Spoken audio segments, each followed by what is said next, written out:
Hey guys, Namaste. Welcome to this video on Advaita or non-duality through numbers.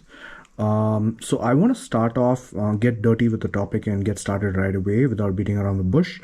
So the first underlying principle or the first inference that Advaita draws, right? Like, what is the most basic thing that can be said about ourselves is that the most basic thing that can be said about ourselves is that I exist, right? None of us can deny that I exist, right? Not each of us, each of our own existence is our primary truth, right? So no one can come out and say I don't exist, right? So existence of the I or the individual is the fundamental inference or the principle from which we are going to start our extrapolation.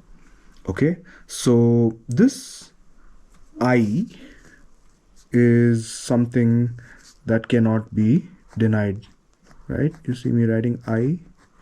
Okay, this I is also an individual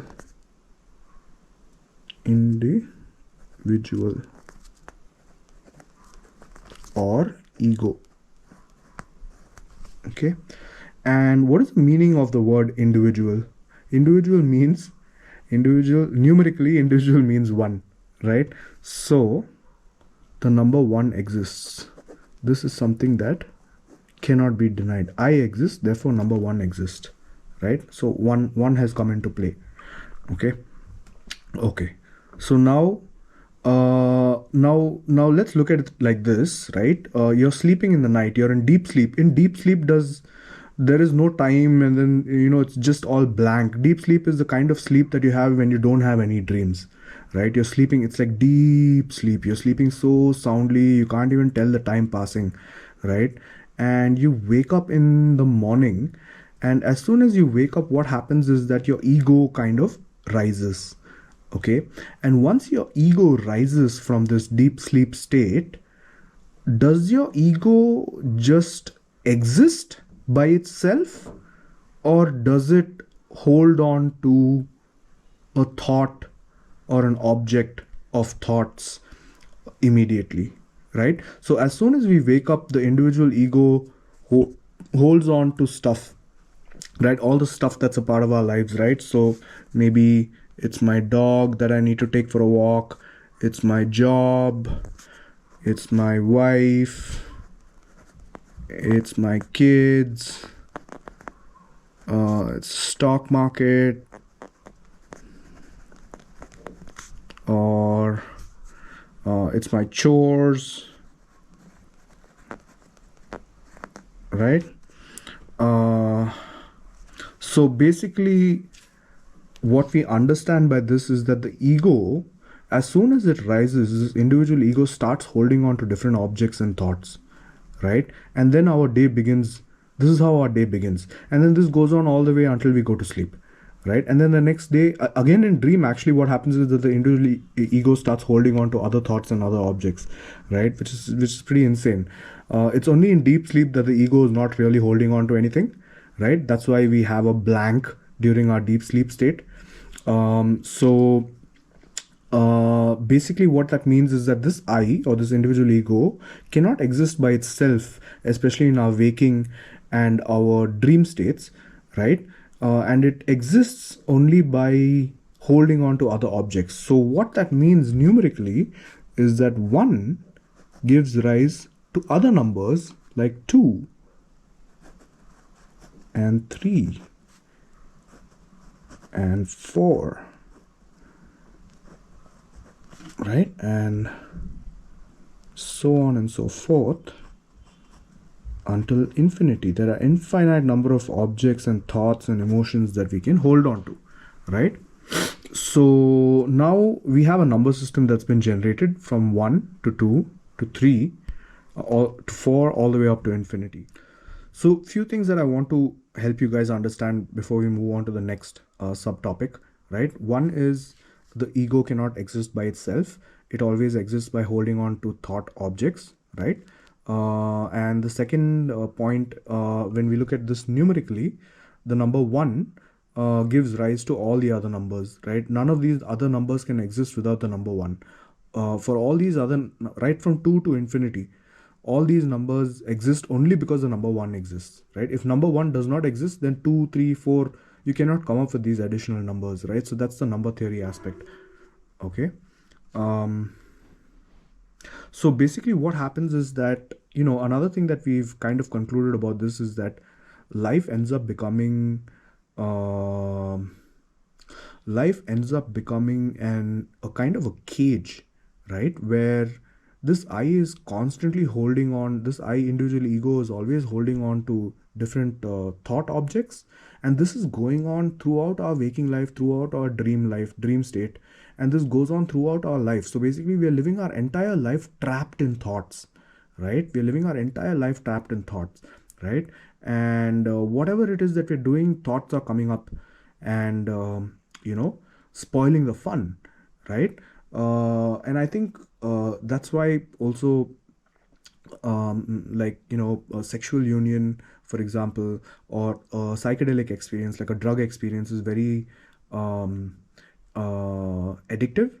The reason why it's very addictive is because it gives you silence in your mind, right? When you orgasm, or when you're tripping on a psychedelic drug or whatever, it gives you that peace of mind, right? And that peace of mind is actually what we're searching for in life, right? That silence of mind, it's called shanti, right? So that's what we're actually searching for in life. And Advaita Vedanta is a structured manner through which you can achieve that peace.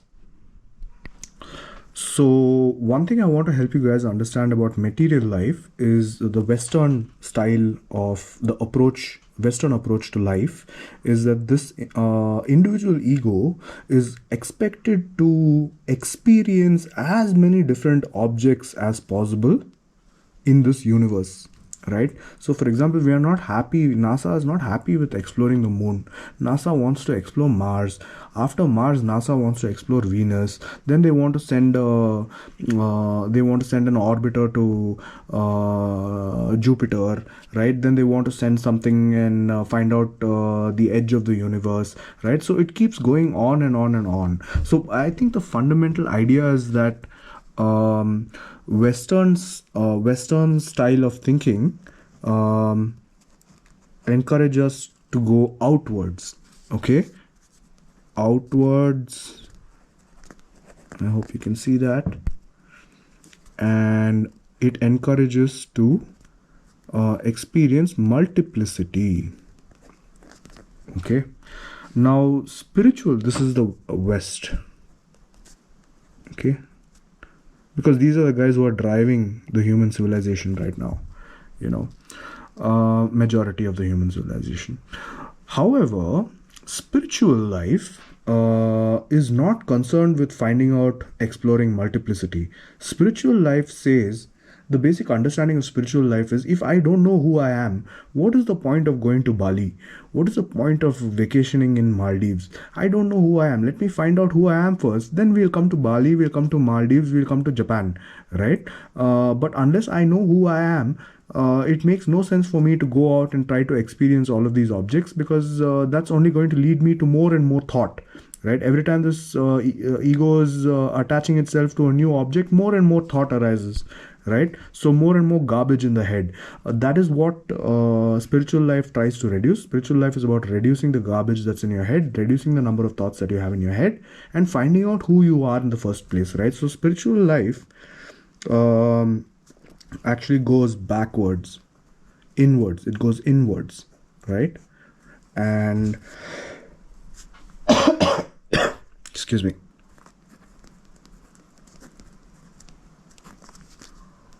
Inwards towards the source.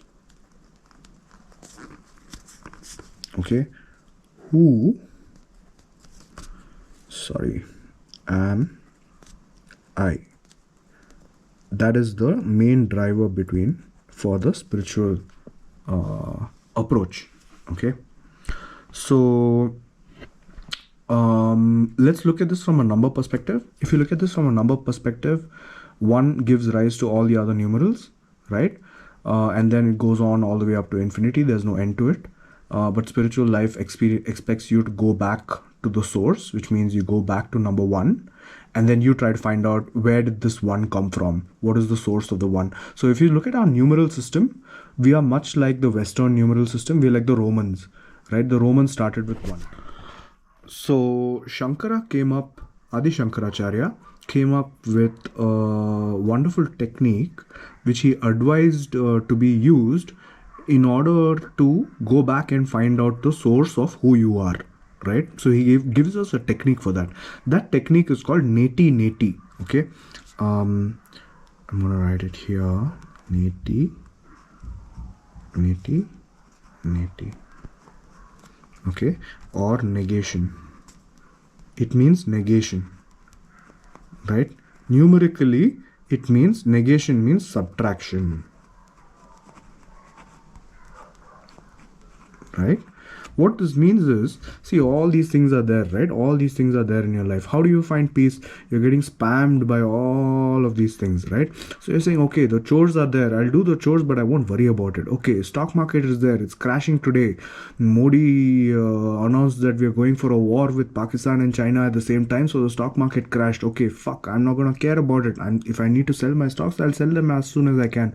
If I can't sell them and I go on a loss, then it's okay. I wasn't born with my stocks and I'm not going to die with my stocks. So, I can learn to live without my stocks too. So, same thing for your kids, your wife, your job, your dog. Your wife is going to divorce you. Oh my God. Okay, you can learn to live without your wife. You were not born with your wife. You're not going to die with your wife. So,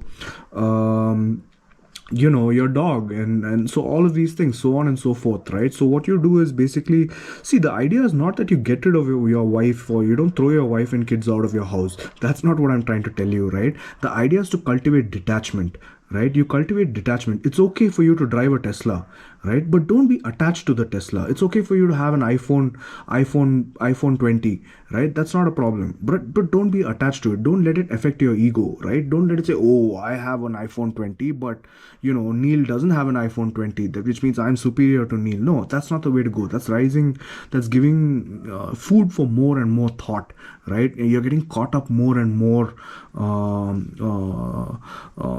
in multiplicity, right? So what you need to be able to do is, like, you get an iPhone, okay, great, you use it, let it not influence you in a way that you start kind of obsessing and thinking about it, right? And let it not kind of stain your character, right? I think that's what detachment means. So you cultivate detachment so that you're able to kind of negate all of these things, saying, okay, these chores are not me. I'll do the chores, but the chores are not me.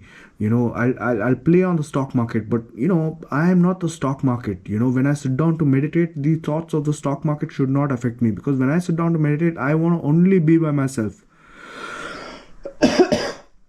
Excuse me. I don't want these other thoughts to come and bug me, because none of these thoughts, none of these objects are me, right? I just want to be me.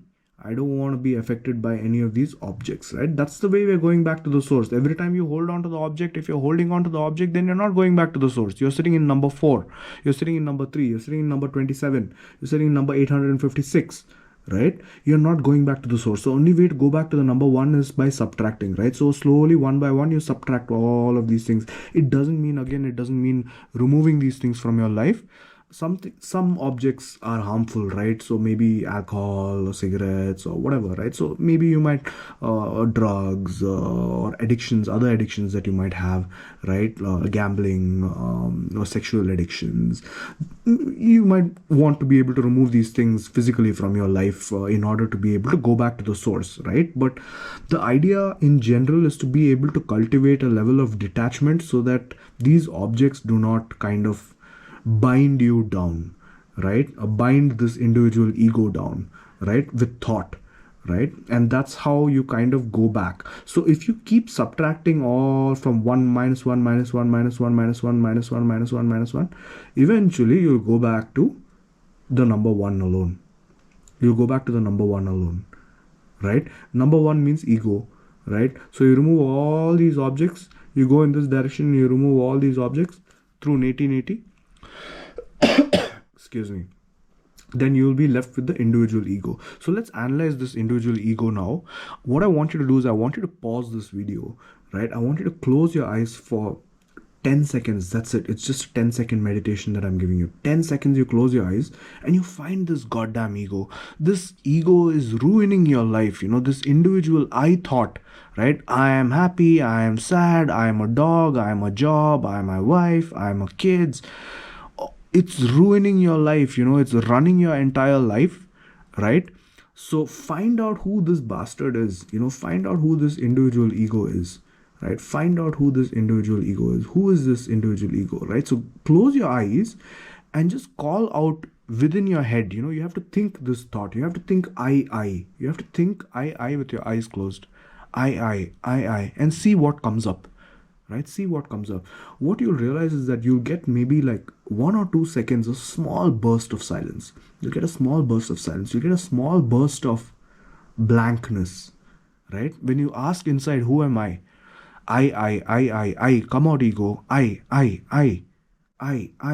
Then what happens is that you'll see a small burst of silence, right? Now, over a period of time, this small silence will grow. It will eventually grow and it will become an overarching silence. And this comes with a certain amount of practice, right? But I think what we end up realizing is that when you call out for this individual ego, this ego is not really coming out. This ego can only exist when there is an object. When there are no objects in your head, this ego cannot exist by itself, right? So ego only exists along with all of these other numbers. Ego cannot exist by itself, right? What that means is, what that means is that when you apply neti for the ego, 1 minus 1 gives you the source. And the source is the number 0. Okay? And this number 0 is called silence. Okay? It's also called pure awareness. Okay? Buddha called this shunya. Shunya means what? 0. Many people say shunya is a soft drink. But shunya, zero. These days even soft drinks are coming up with crazy names like this. So shunya means 0, right? Silence or pure awareness, right? So now we have found out the source of 1, right? 1 comes from 0, which is silence or pure awareness, right? And then you guys have also experienced it in a very tiny kind of a way, which over a period of time with practice, if you keep trying to look for the ego, look for the I, look within, close your eyes and say I. When you close your eyes, all these objects disappear. That's why you close your eyes, right? It's a nice way to not get distracted. That's the entire purpose behind closing your eyes. You don't really have to sit with a straight back or Padmasana and all of that stuff, jazz. You can do it on your toilet seat also, no big deal. Just look within. Anytime you have a thought, just look within and say, look within to the I, find out the I, to whom is this thought coming, and you won't get any response. There's no answer to that question at all, and the reason is because the I doesn't exist. This individual ego, it does not exist. All that exists is 0. 0 means silence or pure awareness or shunya. It is from the silence or pure awareness or shunya that this individual ego arises, right? So we have found out, to some extent, what is the source, right? Okay, so now we have discovered 0, just the way the ancient Indians did, through the process of neti, negation or subtraction. But I want to show you another really interesting principle. When this individual ego is experiencing this multiplicity, what happens is actually all of this activity of this individual ego, along with all these objects through thought, all of this happens over a substratum of pure awareness, right? And I'm going to prove this, right? So basically what I'm saying is awareness is the basis on which this individual ego interacts with all of these other objects mentally. Okay, I'm going to show you this through the number system. Okay, so what I'm trying to actually say is that 0 is contained within all of these other numbers, right? So I have a very simple arithmetic question for you guys. How do you break down 2, 3, 4 into their individual components using addition, right? So anyone would answer 2 is equal to 1 plus 1, 3 is equal to 1 plus 2, 4 is equal to 1 plus 3. So 1 represents the ego, right? And these represent the objects, right? So ego interacts with one object to produce a new ego thought, which interacts again with the ego and produces a new ego thought, which again interacts with the ego and produces a new thought, right? So like this, what happens is that this keeps going on to infinity, and basically we've lost our life in thoughts and objects, right? And because we are ignorant when we die, this ego is retained when we die, and this ego again takes a new form. And once it takes a new form, again this ego, what happens is that this ego starts, just like when you wake up from your sleep, when you get a new body, again this ego starts doing its thing, which is starting to attach to different sorts of objects, right? And this cycle keeps going on, and the goal of Advaita Vedanta is to be able to kind of put a stop to this cycle, right, and go back to the source, right?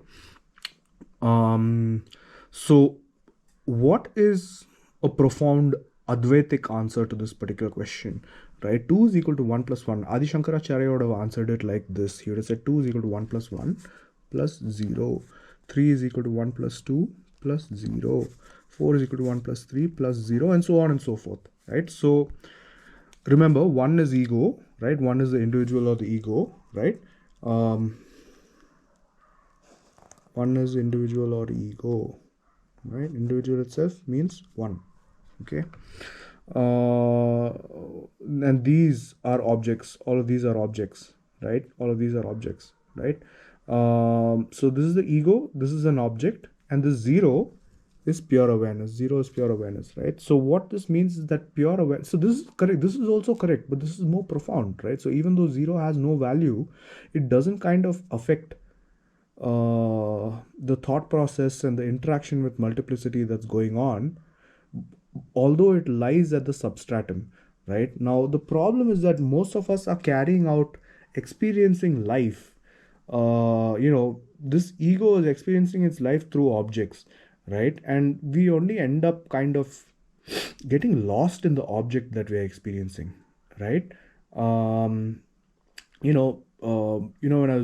was in college, I was smoking cigarettes, and my mom told me, where is your awareness when you're smoking cigarettes? When you're smoking cigarettes, you have to be only with the cigarette, not go off into some other tangent, right? So literally, my mom taught me how to smoke my cigarettes, right? Very interesting lesson, right? So I think what I'm trying to say is that awareness is the substratum of each and every thought. It's just that we are not identifying ourselves with awareness. What we are doing is we are identifying ourselves with the objects, right? So there is a triad, and this triad, let me put it for you like this. There is an illuminator, this is ego. Then there is illuminated, okay, this is the object. And then there is illumination, this is awareness, right?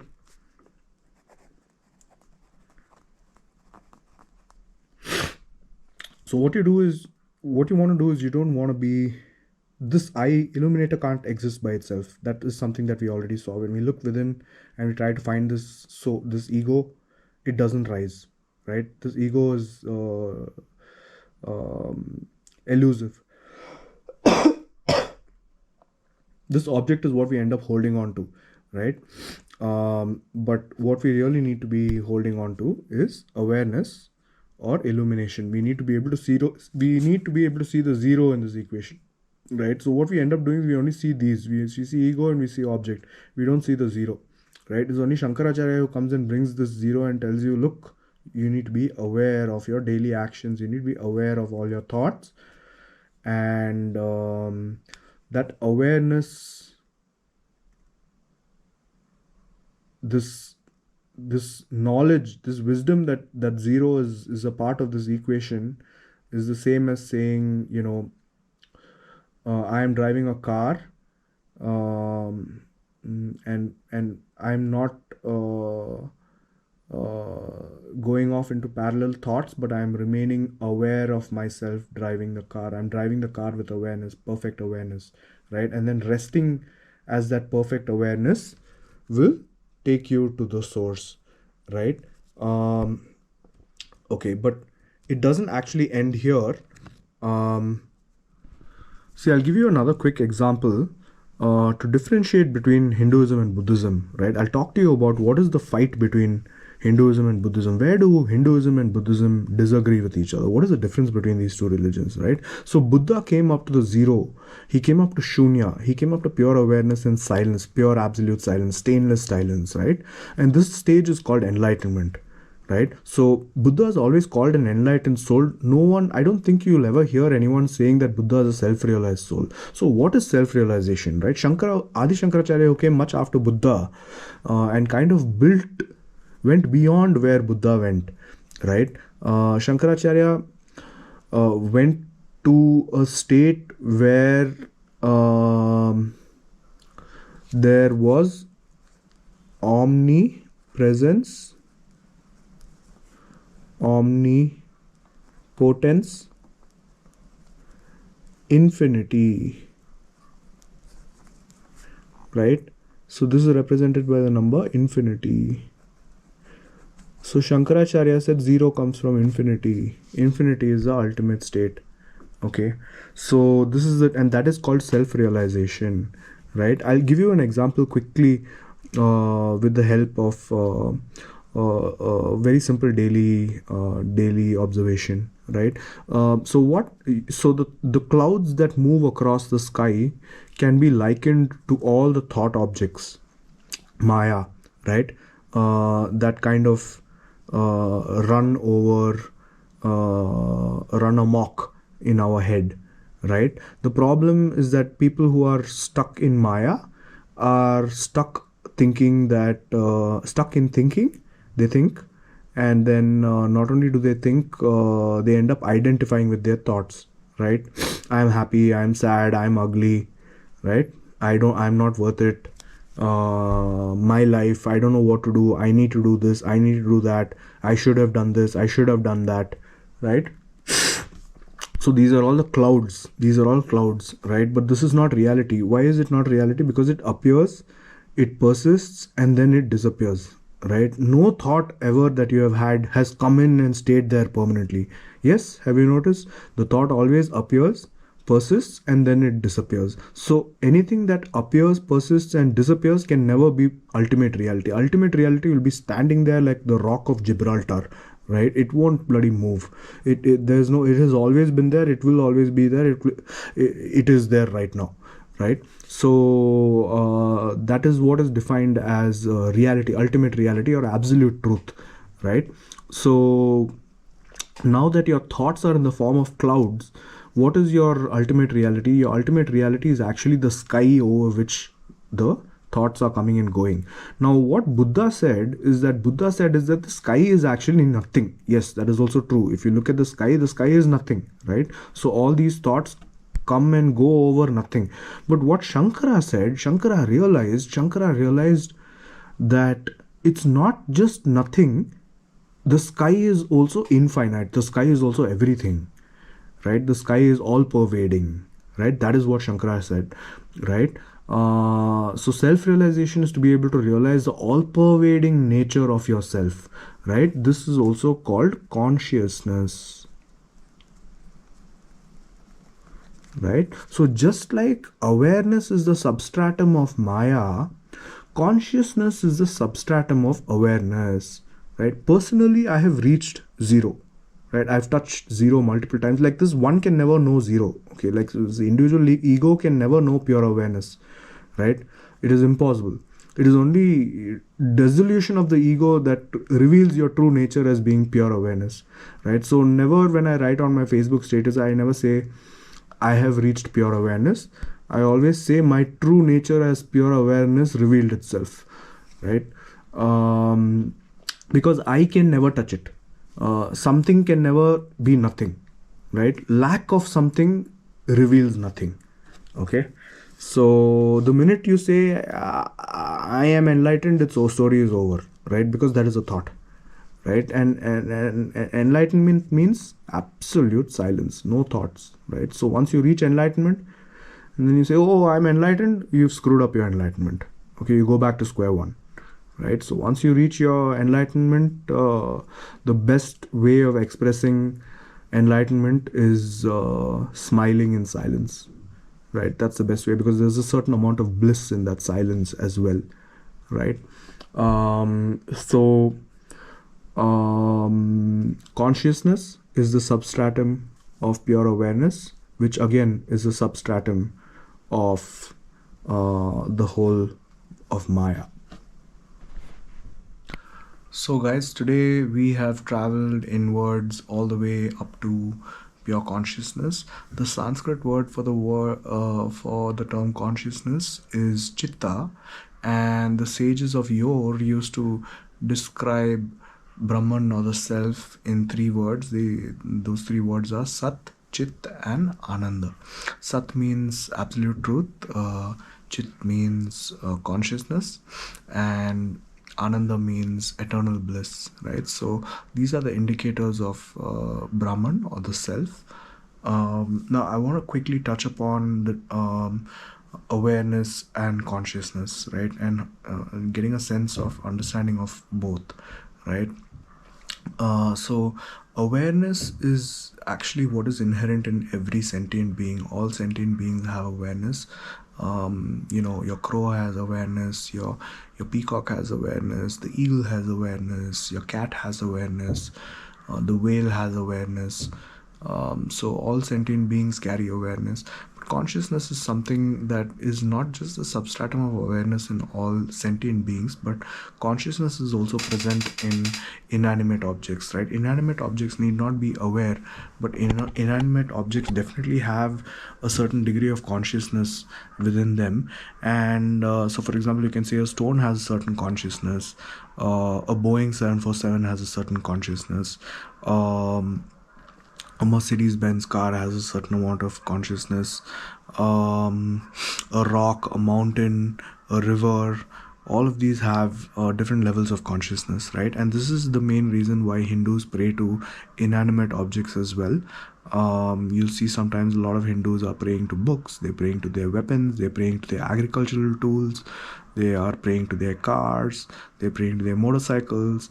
The entire idea behind doing something like this is not to pray to those objects, right? But the idea is to pass on a certain amount of to enhance the kind of consciousness that those particular objects kind of have retained, right? And then onwards, when you utilize those objects which have a now vibrating at a higher level of consciousness, then you are more aware, right? You learn to be more aware when you utilize those objects, and that's very beneficial to you.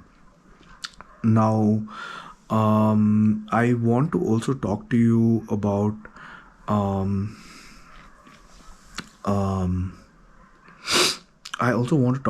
a simple meditation technique that I want to be able to share with you guys.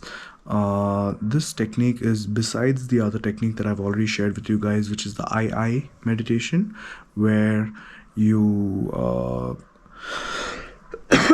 try to find the ego, and by calling out I using your thoughts, and you enjoy the small blank of silence that comes after that. So this meditation involves the usage of three particular sentences, one after the other, and can be used in alternation along with the I meditation, right? So if you feel that the I is being used and overused, then you can switch to these three sentences, and then you can, if these are being overused, then you can switch to the I all during one meditation session, no problem, right? So the way this meditation technique works is the first question that you ask is every time you get a thought, whenever you're meditating, you need to think, to whom does this thought come, right? So let's say I'm meditating and then I get a thought. I need to iron my clothes so I can get to work on time tomorrow. That's a thought. To whom does this thought come? That's the first question, right? To whom does this thought come? The second statement is that this thought comes to me, right? And then the third statement, which immediately follows, is who am I, right? So these have to come one after the other in succession, right? So the first thought is, to whom does this thought come? The second one is, this thought comes to me. And then, who am I? To whom does this thought come? This thought comes to me. Who am I? Right?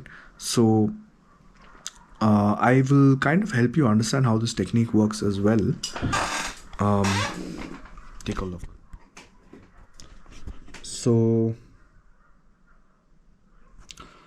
So every time you're in thoughts, you're caught up with objects, right? Every thought involves an object, right? Without an object, the thought will not exist, right? So every time whatever thought you're in, right? Whatever thought you're in, you say, to whom does this thought come? Any thought always comes to the individual or the ego or to the I, right? So any thought about any of these objects, to whom does it come? Comes to me, comes to I, right? It comes to me. You have to say me, or you have to say I. It comes to me, it comes to I, right? And then the next successive thought that you immediately need to inquire is that you need to say, who am I? And that takes you beyond your ego to the state of pure awareness, right? So it pushes you. So from all of these numbers, you come to one, and then from one, you try to go further into the source. So that's how this meditation technique works. And I also want to share with you guys, I've given you a link to the Nirvana Shatakam, which is a set of 6 stanzas composed by Adi Shankaracharya on meeting his guru, right? So Adi Shankaracharya was self-realized even before he met his guru, and therefore this chant is a beautiful extrapolation of the meeting of two self-realized beings. When Adi Shankara met his guru asked him, who are you? And Adi Shankara replied with this chant. And in this chant, he extrapolates the neti philosophy, and he starts off by describing who he is not, and then eventually he comes down and he boils down to saying that he is Shiva. Shivoham. He says, I'm Shiva, right? And what he means by Shiva here is not the guy with dreadlocks. It's not the form Shiva, right? This is the formless Shiva, right? Formless Shiva means Brahman, right? So Shiva in his gross form has dreadlocks, he's got snakes, he's got a Trishul, he's got third eye, he's got Ganga. But Shiva in his subtle form is actually Brahman, right? It's absolute truth, pure consciousness, infinite happiness, bliss. Right, so this is what Shankara says is his true identity. So it's a wonderful chant. You can listen to it, and it's very blissful. Just listening to the chant alone is really blissful. Right, so that brings us to the end of today's interaction. I really hope you guys enjoyed it. I hope this discussion doesn't fly over your head, and that I've broken it down and made it simple for you guys to understand. Please add your comments, or if you don't want to add your comments publicly, send me a message on Facebook and let me know what's running through your head. Try the meditations out and let me know if you guys are feeling the blanks. Even if at the start the blanks are really tiny, that's okay. Even if you feel these tiny sparks of silence, that's fine. That means it's working. There is no answer to the question, who am I? Right? So the answer to the question, who am I, is actually pure silence. Right? So you want to be able to ask yourself, who am I? And then keep your awareness and check within, is your head silent? Right? Are you feeling that small spark of silence, right? Initially, it's just a spark, but eventually it'll ignite and become a towering flame of silence within you, right? I practiced this technique for about 2.5 years, 2.5 to 3 years. I used to meditate every night before I went to sleep. And when I had my first realization of about 10 to 20 seconds of uninterrupted silence, it just was like a lightning. It cracked through my head. This happened about 1.5 years ago, and I experienced uninterrupted silence for about 10-15 seconds, right? And then I knew, okay, there is really substance to what is being spoken about over here. And I started meditating with more vigor. I definitely have the confidence that you guys will also reach there. You need to just be persistent and have the determination, and you guys will be able to get there. And eventually, I hope to meet you guys in silence. Har Har Mahadev. Om Namo Narayan.